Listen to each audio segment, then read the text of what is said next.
Hey everybody, I'm really happy. Have my best friend on, one of my best friends. I don't want to insult the others who are my best friends, but let me put it this way. If I ever get to a point where I get married, this guy's going to be in my wedding. I'll just say it like that. I'll be So, there. yeah. So, John Russo, former Oakland council member, then, of course, city attorney, first elected city attorney, then Alameda city manager, then Riverside, Irvine city manager, and now political consultant. Fair to say, John, Yeah. and yeah, and also public management consultant as well. Yeah, mostly. I could, yeah, with a unique position to comment on the doings in New York because, well, he's from Brooklyn, and but not only that, I had this ridiculous thought. Hey, wait a minute, could or is there a Zohran Mandani waiting to rise in a California city like Oakland? So I'll start. John, great to see you. And what did Nice you to see you think? too. Yeah, man. What did you think of this wild, crazy victory that was foisted upon the world that came out of New York? Not Democratic surprised. primary. Not surprised. But the reason I wasn't surprised is very structural. So for a minute, let's put aside the issues about policy and that, because my view, as you know, Zinni, my view of how to analyze politics has to do a lot more with mass psychology, common cultural narratives, iconography, etc. And especially as I've gotten older and further away from the nuts and bolts of day-to-day practice as an elected. It's been this September will be 5 years since I retired, so I have a lot more time to really think about things. I think as much as anything, the Zoran's victory was less about him and more about who he was running against. You want to talk about a same old sort of tired thing. And this is, I think, a really interesting, of course, it's an interesting, not a dilemma, but a signal to the Democrats. And the Democrats, interestingly, much more than the Republicans, are dominated by this very staid, older establishment, folks who were exciting in their day. And, you know, in many ways, some of them may still be exciting, but we're America. There is an element of, there's always in every presidential election, for example, there's always what I used to call back in the 80s and 90s, there's always a shiny new. Somebody who's the shiny new item, right? So in 1980, the shiny new was John Anderson. Yeah. In 1984, the shiny new was Gary Hart. Yep. They don't always win, but there's always a shiny new. And if you can be in the right place at the right time, Barack Obama being a great example of a shiny new, you know, you can go a long way. Andrew Cuomo, I just never could see how he could win. I just didn't. I mean, forget the polls. I mean, and I'm not just saying that as a former New Yorker, although I was informed in my mind about how New Yorkers tend to think. Yeah. But there are a big fan of his dad, as I recall.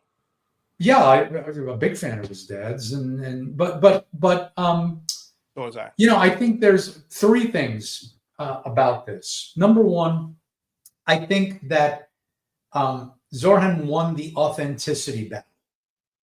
And authenticity is probably the prime characteristic that attracts young voters to the polls, is a sense of authenticity. Why do young people like Bernie so much? They like Bernie because they think he's authentic. Why is it that Trump says all of these outrageous things, racist, sexist, crazy things, right? And I'm going to tell you a story in a second, but it seems that people look at Trump when he says those things and they say, you know, he wouldn't, if he was a phony, he'd never say those things. He you know, look, he may be a jerk, but at least he's authentically a jerk. Right. Right. Whereas we've spent 2 generations now of both cinematic and journalistic narratives that the guy who portrays himself as the nice guy who cares about everybody, you know, the minute he gets behind closed doors, he's like, these jerks. You know, he starts kicking his dog and yelling at his wife. And I mean, there's never a film where the guy goes out, he's a jerk out in public, and then back home, he's a sweetheart. Look at John Edwards. John Edwards, great example, right? John Edwards, great example. Bill Clinton talking about, well, we need to get back to family values. And then, you know, he's hanging out doing his thing. Well, so I have a quick story about my kids when I really came to realize this. You remember 2015, there was that horrible attack on the municipal employees in San Bernardino, or pardon me, the county employees in San Bernardino at a holiday party. Yeah. And my employees at the time in Riverside were freaked out because we had no security at City Hall. None. You could go right in the elevator and go to any floor. And I was trying to maneuver because I had some council members who were totally against any security, and I had others who were demanding we put in. Sorry. I had some others. That's okay. I had some others who were demanding that we put in, you know, metal detectors and IDs and all that. Well, I was trying to buy time, and it was Christmas, and I didn't have a solution yet that was going to get the votes I needed on the council without having a, you know, the equivalent of a bloodbath. Bad choice of words. So I did a video with the, you know, holiday lights behind me where I'm talking to the camera to distribute to all of the employees saying, hi, I'm your new city manager, John Russo. We've heard your concerns, and I want you to know we're working hard to come up with a solution that's going to work for everybody here to help keep you safe. I want you to know we really care about this, et cetera, et cetera. So I show it to my sons, who at the time are 17 years old. And one of them says to me, Dad, you look like the guy in the movie who pretends he cares about everybody, but he's actually trying to rip everybody off. Ouch. And I was like, wow, well, that's interesting. We've now hit such a high level of cynicism that it's hard to demonstrate authenticity. This kid who won the primary ran a superb campaign. He ran a modern campaign, and he did things like walking the length of Manhattan to meet people and take pictures, selfies with them. He got in there. He did the old-fashioned pressing the flesh, but he did it with a modern twist. He did goofy things that were done with a wink, like, well, I'm going to freeze rents, and then he jumps in the ice cold water at the beach. Everybody goes, but they remember it, right? So he ran a great campaign. There's a generational backlash coming. It's here against boomer politicians who won't move on. Right.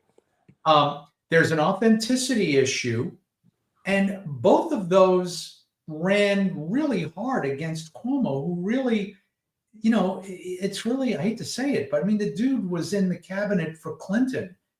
He's been around. He's been a figure for 30 plus years. I mean, that's stale bread. Yep. And I say that as a guy, he's my peer, but you don't see me running for anything. I haven't run for anything since 2008, because you had a point. I was 49 then. It's like, okay, it's, you know, after this election, you know, I'm past my sell-by date.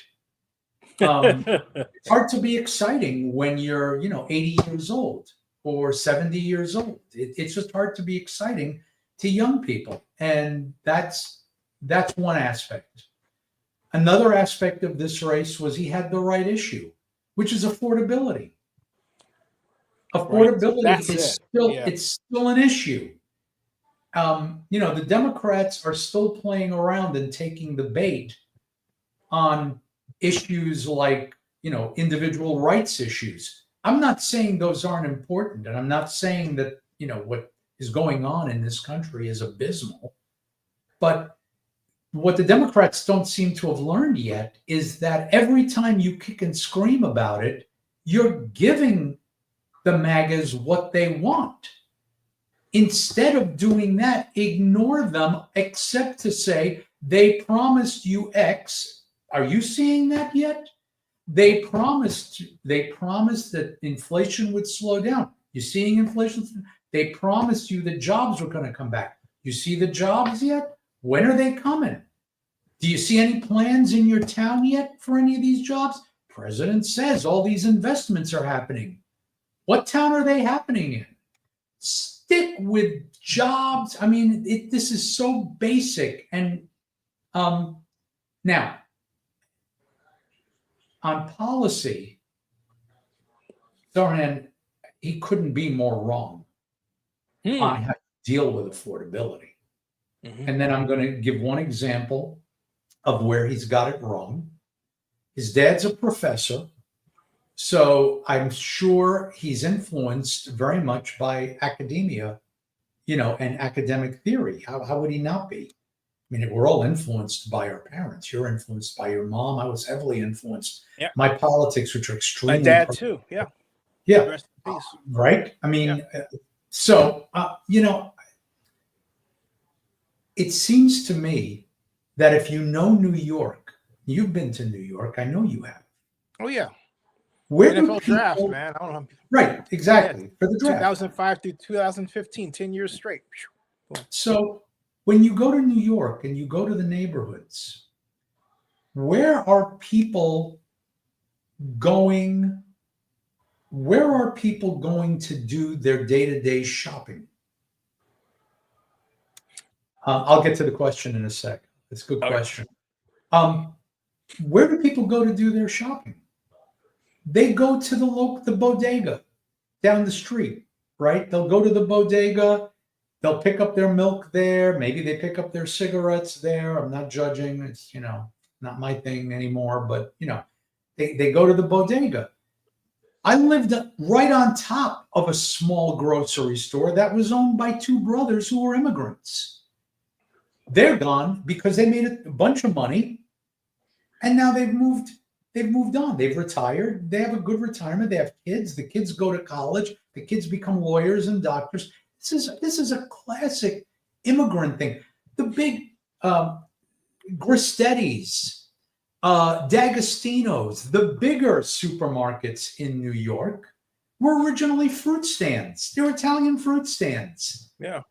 And so the idea that this young man, because he's very young, this young man has come up with the idea that the city is going to run city grocery stores. Like, first of all, whose cheese are you cutting into by doing that? There aren't large monopolistic stores in New York. If you want to make the point, which is fair, that there are parts of the city that remain food deserts, as you and I saw in Oakland, yes, you address that. But the idea that you're going to create a city bureaucracy to get into a high volume, low margin business with tremendous spoilage and go into competition with sort of first rung of the ladder immigrant small businesses, it makes me feel like you don't really understand how New York works. Right. It's bad economic development, because economic development is building private business, Well, that, but also in this particular case, when you consider if the city goes into the business of running grocery stores, who will be the employees? The employees will be unionized. Yep. And in New York, unions are municipal unions are very powerful. they're going to cost, that labor is going to cost a lot more than private side labor. And there's going to be work rules. You take a look at, how New York operates. Mm-hmm. Mm-hmm. So my prediction is if he can even get that done, which I seriously doubt, but if he could even get that done, what you will see is 2 or 3 years, the stores will be great. Everybody will love them. There'll be subsidized prices. It'll go into deficit, but nobody will know that for a while because that's always retrospective when you see that. There'll be some excitement, kind of like as if it were a co-op. 5, 6 years down the road, it's going to look like the end of the Soviet Union. It's going to be empty shelves on certain things, spoilage, dirty floors, because you're going to have people. It's not going to be like the Korean family that's running the fruit stand and also selling pasta sauce because it's New York. Mm-hmm. So I don't think this young man, I don't like his policies. I think they're well-intentioned, but I think they're demonstrable. They are proven wrong-headed policies. You think maybe he should have just stayed with the idea that he was a new celebrity and just let it ride at that, and not been so quick to fill in policy answers?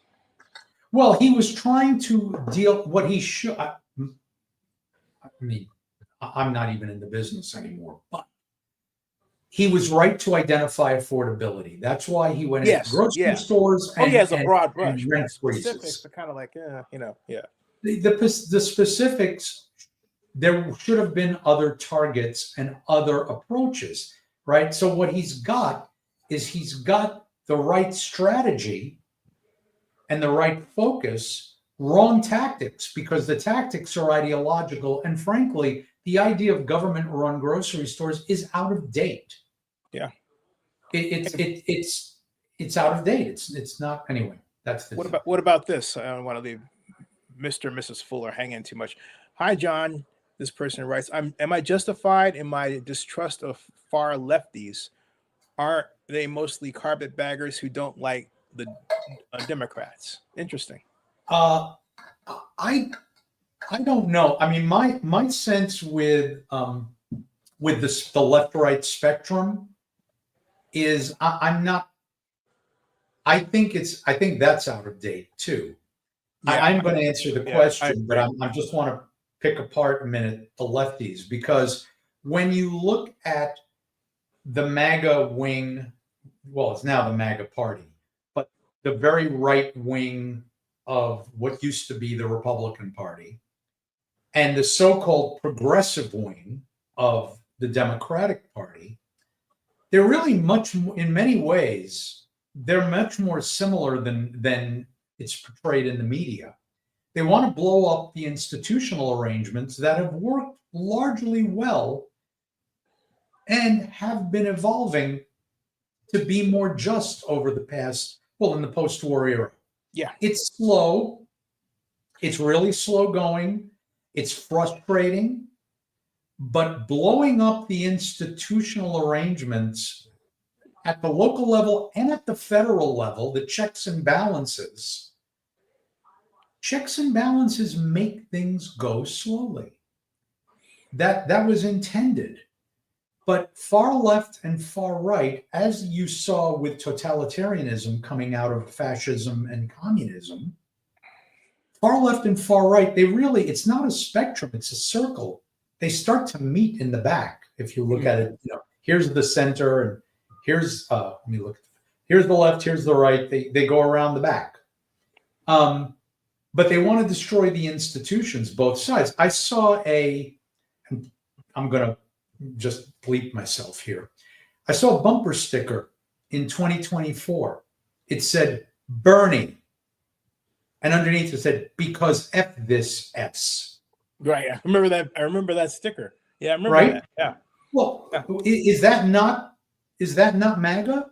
Blow it all up? Yeah. Is that not what Doge was? Blow it all up? We anti-institutional. Don't know it's anti-institutional. Yeah. And why is it in? Go ahead. I'm sorry. I got to ask you though, how much of this applies to Oakland? Here's where I'm going with this. Barbara Lee just got elected, yeah, but guess what? We have an election coming up next year, which is a wonderful, you would think, capability, or give someone a wonderful opportunity to literally politically blow it all up. Possible? I don't think Barbara Lee is going to blow up. Barbara Lee is she's an institutionalist. She can't blow it up. Not her, but someone else challenging her for the election next year, because it is there. It's not going to be taken off. You know, the calendar. Right. It's looming. You know, the issue is, to me, and again, Barbara's a friend. I've known Barbara. Sure. Yeah, I love Barbara. 37 years now I've known Barbara. Yeah. Wow. I met her at the Jackson campaign in 1988. So I want to be mindful and respectful. And she was out here in Palm Springs for a speech about a year ago. She was remarkably kind to me, said some very nice things to a very large crowd of people. And I'm really kind of I'm just a resident here. I'm a nobody here. So you're like, oh, really? He was. John will never be a nobody. Well, not to my family, and not to my family. That's what matters, and my friends.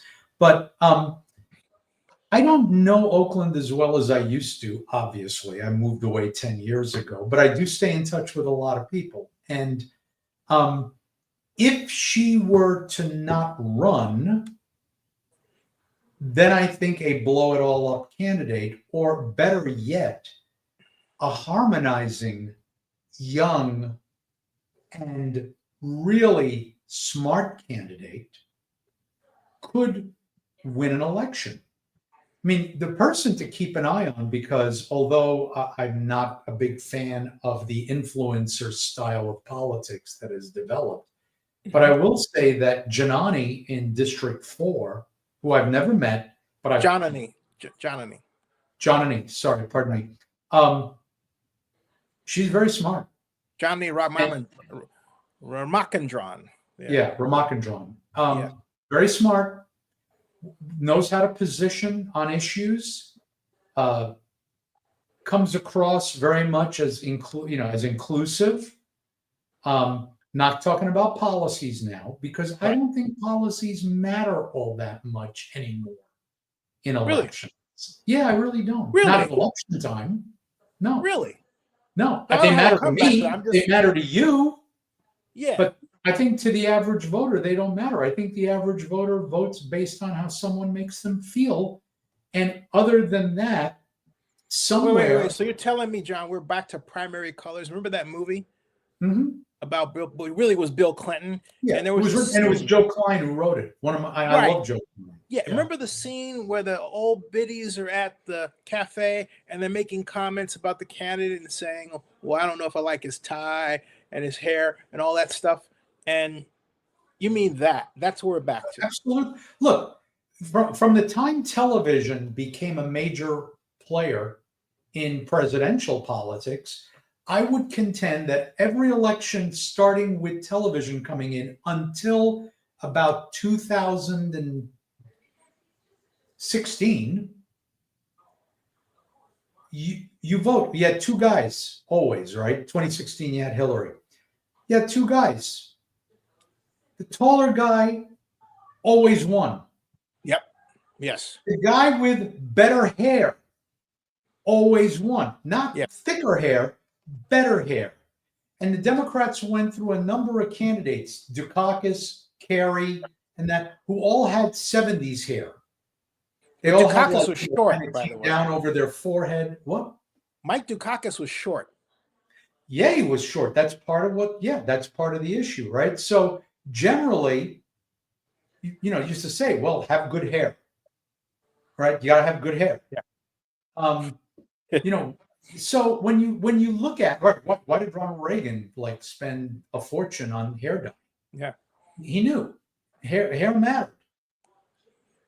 We might have our first bald guy running for president in Wes Moore. Watch out. Hey, Wes Moore's cool. I like Wes Moore.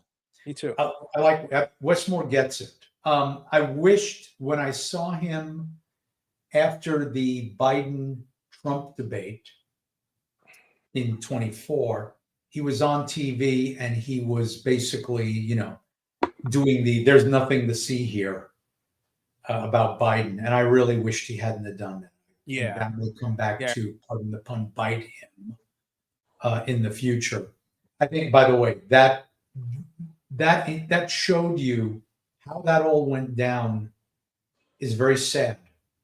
I feel very sorry for Joe Biden, for his wife, but by the same token, there were a lot of people who had to know there was a problem there. And you're seeing the same thing developing right now with Trump, who is very clearly lost a step and is nowhere near cognitively what he was 8 or 9 years ago, let alone 20 years ago. And this is why we need younger people. I mean, no knock. Look, I'm getting up there. I'm on Medicare. I'm going to be on Social Security in December. I'm getting up there. I don't have the energy I had back when I first met you 30 plus years ago. Not remotely. And people sense that. And also, there's also really kind of a fairness question. Like you and me, you make a policy now that's real. The impact is 20 years from now. We're not making people our age are not making policies where we have a real personal stake in it anymore. Let the young people go. And I have a lot of theories on why boomers can't let go, and because they were brought up and told they were the generation. I guess speaking for myself, my audience is half my age. Okay. Yeah. And so that'd be frustrating for your audience. No, I don't know. I get it. I don't mean your show. I mean politics. No, actually, I find that's not the case at all. And no, in fact, you know why? Because it's iterative. It's not just me talking to them; it's them influencing me. Right. Good. That's how it should be. Yeah. So, yeah. And I'm not talking about whether or not your show or what you say is frustrating. I'm saying watching current politics, particularly the party that's supposed to be the party of the people, the Democrats, just becoming this cadre of really old people. And by the way, it's not just the Democrats. Mm-hmm. This Congress is the oldest average age Congress in our history. Now, you can say that's because life expectancy has progressed somewhat, right? But I remember being a kid, and I'm a little older than you. You may not remember this, but in the late 60s, a lot of boomers were complaining that John McCormick was the Speaker of the House. He was a congressman from Massachusetts. He was in his late 70s. Mm-hmm. I mean, Ronald Reagan was the oldest president just 40 years ago, and he was 70. Yep. Besides him, the only other one that was 70 was William Henry Harrison. Yeah. Yeah, but he died. Make fun of that. Now it's like, that's standard. You're 70? No big deal. Yeah. Kamala was, because you've got the brat summer and all that. And I think, by the way, just before anyone thinks I'm being critical, I think given a really, really bad hand, I thought Kamala did a great job.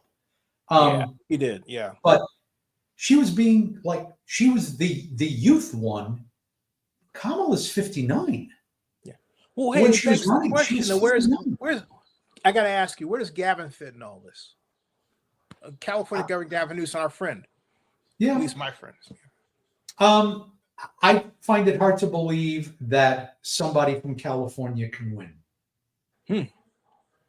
California's become the bad guy state for the middle of the country. The role that used to be occupied by New York until 9/11. Up until 9/11, New York was the bad guy. After 9/11, it really got focused on. Used to be New York was the evil, the bankers and the media was all in New York. And California was, they used to say, well, you can tell that America slopes toward California because all the nuts, roll down. So it was more like, oh, California's so kooky and out there. But now California's, the land of evil, right? San Yeah. Francisco Democrat. Yeah, I just saw. Is an I'm gonna epithet. make a video. John, I just saw. I'm gonna make a video of this. The Palisades. There has been no movement in terms of building housing today. All the way back in January is when the LA fire started, right? Mhm. This is July. It's ridiculous. Well, but that's a story for another day, because I mean, that's about housing, and that's about having a legislature in California that simultaneously wants to demand that cities give permits for building and want it to be affordable, but they also want project labor agreements everywhere, Mhm. which really bump up because it cartelizes labor. And they want to allow anyone in the state of California has standing to stop a project for 18 months by Yeah. claiming the EIR was inadequate or the environmental review was Of course, inadequate. John, remember the Oakland Hills fire? We didn't have that problem post the fire at that time. And No, because it hadn't developed yet. This culture yeah, hadn't developed great yet. point. That's a great You know. point. That's a And great point. also, keeping in mind that when you look at, I used to, you remember when I was an elected, I had a lot of, clever, annoying little sayings. And one of the ones that I liked was, Californians hate sprawl, but there's one thing they hate more than sprawl, and that's density. Right. And the NIMBY concept is one piece of it, but the other piece of it is the way our property tax system has sort of been jerry-rigged, and I use the word jerry advisedly, jerry-rigged, over the years. He means Brown, folks, Jerry Brown. He's talking about in Jerry the wake Brown. of Prop 13. Yeah. It really doesn't make sense. If you're a city council member and you are taking seriously your position as a steward of the municipal corporation and its budget, it doesn't make sense to allow new housing, because the property tax doesn't cover the service cost anymore. Right. And the other reason makes more sense to have housing that's existing turnover, because turnover is up to market rate, right? Yeah, but that's really hard to do. Like, for example, Melissa and I bought this house. At the time we bought it, two of our sons were here with us, one of hers and one of mine. And her dad, we moved him out of assisted living, moved him in with us. So we had 4 bedrooms. Everybody, okay. They're all gone. My father-in-law passed in July. I'm sorry. The boys left. Right. So now it's just us. Well, naturally, you would think, okay, well, what we should do, the house is worth more than it was. We should probably sell the house and downsize. There's only 2 of us. Mm-hmm. Makes no sense to do it. Because if we do that, we have to give up a mortgage at interest rate that would triple going forward. Yeah. And it's a mortgage on what we paid and on property tax that is now basically frozen with a small increase every year, frozen at where we bought it. So just everybody acting in their own interest, plus the abuse of the environmental review process, plus the abuse of labor relations, plus, the fact that it's bad for your budget because the city doesn't take the property tax money in. Plus, just politically, you're a city council member in California, you want to propose a project. Yeah, if someone comes in, proposes to build housing. People come, very few people. Now you have YIMBYs now, which is great. Yes, in my backyard. That's really important. Yes. But by and large, the people who are in the city don't want more people there because traffic, because service demand, all of that. The people who are benefiting from the creation of the new housing don't live there yet. And when they show up, what are the chances they're going to say, I've arrived here in Oakland, and who was that very brave council member that stared down the neighbors who didn't want this project here? More likely, if they think about it at all, they think about it, but how come this street's not paved the way I want it? How come the school down the street is no good? That's our relationships to government. So, if you're a politician and you have designs on moving up the ladder, there's nothing in it for you, really, neither politically nor as a budget issue, to vote for more housing. And those even though we need it. We need it terribly. And this really is intergenerational warfare. Yeah. And also we need redevelopment to be used. John, if I may, California has the ability to use tax increment financing now. But by last count, only 9 cities actually use what's called enhanced infrastructure financing district legislation. Whereas Jury killed it, redevelopment. There are 31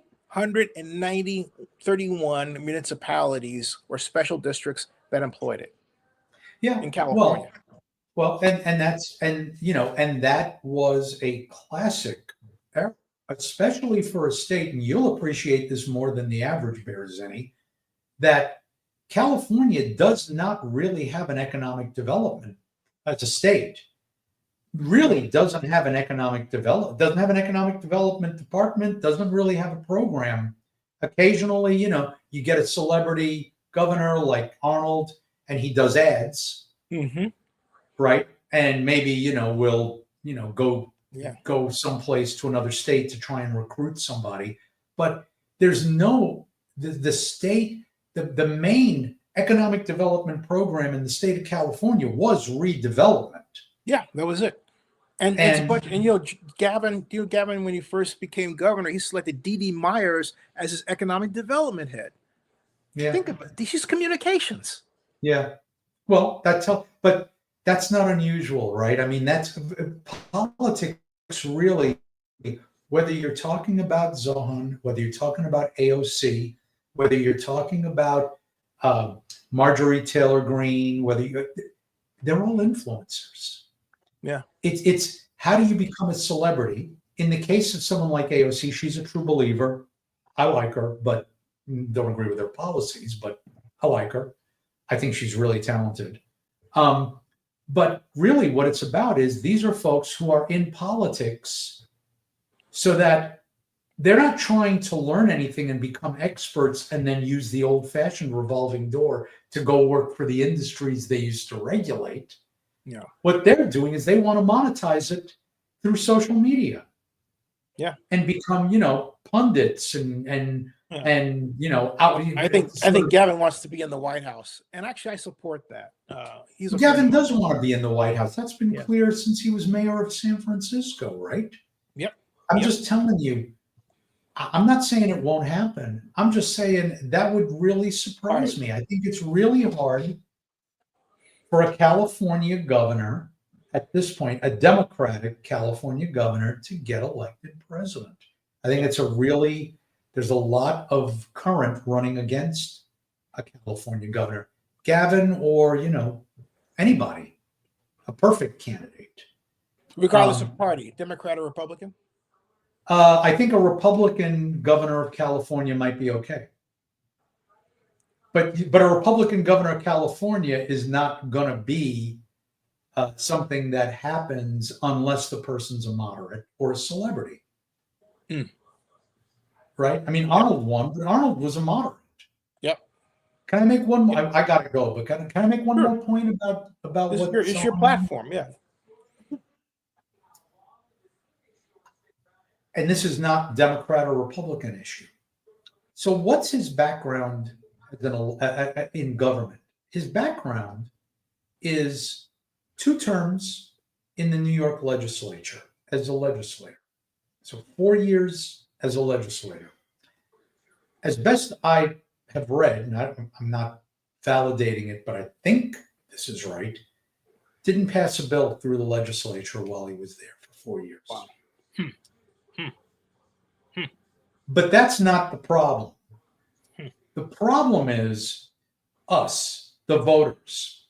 Because what we do is we vote for executive positions like governor and mayor by looking at a checklist of issues, and we say, oh, maybe there's the top 10 issues that matter to me. And I look at the 2 or 3 candidates and I say, oh, well, I agree with Zenny on 8 of my 10 top issues, and I agree with Russo only on 5 of 10. So I'm going to vote for Zenny, who's a journalist and a writer. But I'm not voting for Russo for mayor or for governor, even though he's got experience running governmental organizations of, a couple of thousand people. Blogger. I think it's a different, when I look at who I'm voting for the legislature, absolutely it's a checklist. Do they agree with me? Who agrees with me more? Congress, Assembly, State Senate, because that's what they're going to be doing, is that policy stuff. But when you're looking at whether someone can run something, oh my God, Zinni, in 1969, John Lindsay ran for re-election as mayor of New York, and his slogan was, "It's the second toughest job in America." I guarantee you it's no easier today than it was in 1969. New York is a bear. It is a tough town, and they play for keeps. And you've got a 33-year-old with 4 years as a legislator who's from a privileged background, putting aside all of his, putting aside, the comments he made about, worldwide intifada and whether he made them, and, I think he did, but, put all that aside. What qualified this guy to be the mayor of New York? And I would submit to you, he's not qualified. I'm not saying I don't like him. I think he ran a great campaign. Mm-hmm. But you had a choice between a former governor of New York. So you think Eric Adams is going to expose that as time goes on toward the election? Well, I don't think, no, because I don't think the public cares about that. I think the public treats every election the same way. Who do I agree with? Not who's qualified for this job. And that's in part because the public doesn't really, we are terrible as a nation now at understanding what levels of government do what and who does what. All we know is whether we like their hair or we don't like their hair, and do we agree with what they're saying or do we not agree with what they're saying? And more importantly, how do we feel about how they say it? And that's because, and this is why I'm not in politics anymore, we are kind of, we've become somewhat degenerate. Yeah. We've become dazzled by all of the possessions and things that we want or could have. If you read Tocqueville in the 1830s, he talked about America is a democracy because everybody participates as private people. They participate in the governance and how their towns and their communities operate. And he says it's dangerous when a free people becomes dazzled by the vision of the things that they can have, because then they forget that the prosperity and security of all of each is dependent upon the security of all. And that's what you're seeing with the breakdown right now in order. And those two sides we talked about before, the far left and the far right, that want to break down the institutions, they want anarchy. They're sensationalists. They want to see a really crazy show. Like chaos and everything. It's all a reality show. Yeah. It's influencers in a reality show. And these are real people. It's real blood. It's real people who are being carted off to concentration camps effectively. And that's happening before our eyes. But it's because we don't have people who are educated on what it means to be a citizen. And I don't mean like you're saying that you said something. You said it's like being caught off in the concentration camps. You're saying that somewhere in the United States that's happening now? No, what I'm saying is that people who are here without papers, and sometimes mistakenly, people who are with papers Right. are being picked up by guys with no badges, Right. no identifying marks, and they're being put on planes to concentration camps in other countries. Which should not happen, but it's happening. And It's the Supreme Court said it's okay. Supreme Court says it's okay for now. I mean, right, for now. Great, wonderful. I mean, it's because they're scared that if they rule the way the law very clearly indicates they should rule, they don't want to be put in the position where the Trump administration just says, we don't care. And that's the end of the Supreme Court, because the Supreme Court doesn't have any thugs who are unidentified to run around. And I got to ask you a question on that. Yeah. And I'll ask it very delicately. Okay. Do you think Trump is doing this to serve some type of agreement he may have made with the company, the country that was once our enemy? I know what you're saying. It's irrelevant, I think, honestly. Okay. Yeah, I think it's irrelevant. I've heard, do I think that he's like on the Russian payroll or something? No, I don't think the world works that bluntly. Okay. Do I think his mindset, since he clearly doesn't understand the Constitution and doesn't understand checks and balances, I think his mindset is, why can't I do what those guys do? I'm in charge. People elected me. Right. Why can't I do that? This is what the public wants. And unfortunately, accountability. Yeah, accountability. And it's, the democratic process. We voted for this. But, we're not a pure democracy. We're a republic. That's why we have checks and balances and side constraints based upon individual rights and institutions. But if you're frustrated, this is the same argument in the 1930s. This is what the dictators said, that Western democracies had become degenerate and were too slow to address the issues of the Depression, and that the only way to do it was to have strong leaders. I've got a friend about what we built, John, that I can come back to in my head is this layer cake with respect to the federal government, layer cake of organizations we've established, which is the reflection of constituencies that have been built up, and in some cases as much as 100 years ago.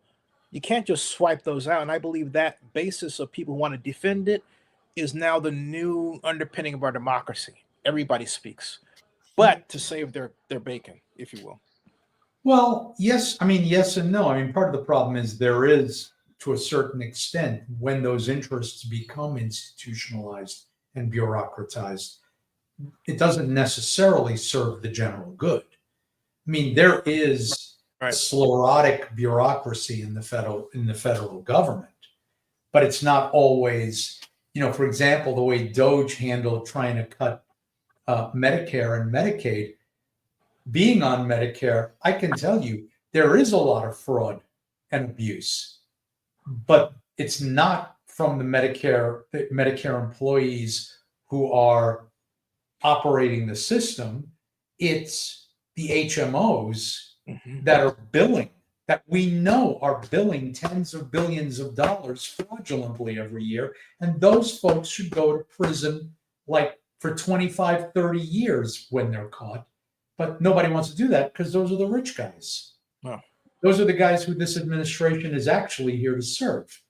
And they've been permitted to get away with it because the Democrats have become, well, as long as we can have a bureaucracy that's staffed by, organized labor, that is our major constituency, then, the problem is once government becomes another stakeholder on the playing field that is contending for benefits, when government itself is a stakeholder, then government's no better than anything else and loses its role as referee and as the collective expression of our democratic will, and it loses its authority and its credibility, and that's moral authority. Yeah, right. And that's why people want to now destroy it, because all it is it's just authority.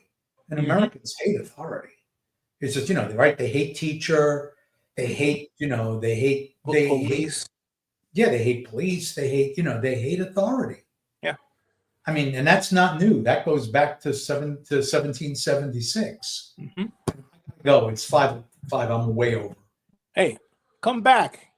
Okay, Hey, well, just call me or text me. Let me know. Say hi to your mom. Hey, folks, that ends the stream. Don't go anywhere, John. I got you. Stay tuned later for the NFL. Thank you.